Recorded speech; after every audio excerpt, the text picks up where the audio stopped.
O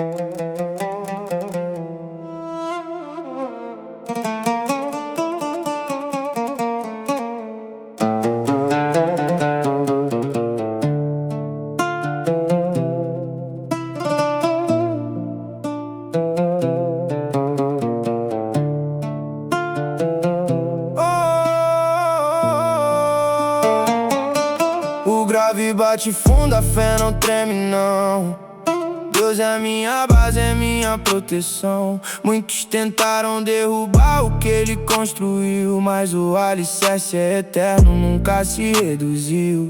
Antes eu andava cego, sem rumo e sem direção.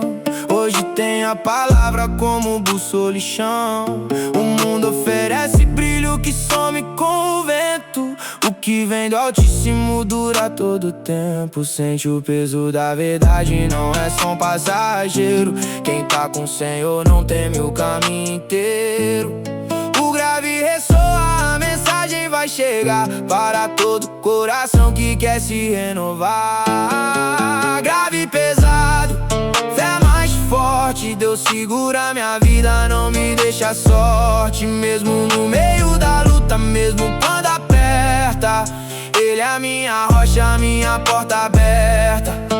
Batida baixa, mas a mensagem é altiva. Quem tem Jesus por guia não cai na curva. É som com propósito, é som que transforma. A presença do Senhor é o que me conforta.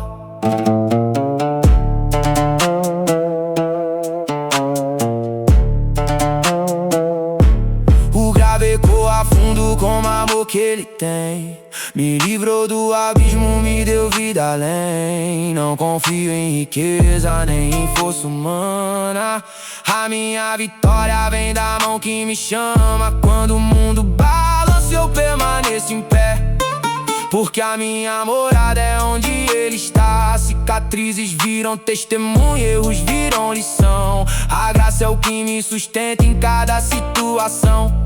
Pode vir a pressão, pode vir a tentação, o grave continua, a fé não perde a razão. A base é firme, não abala, não desfaz.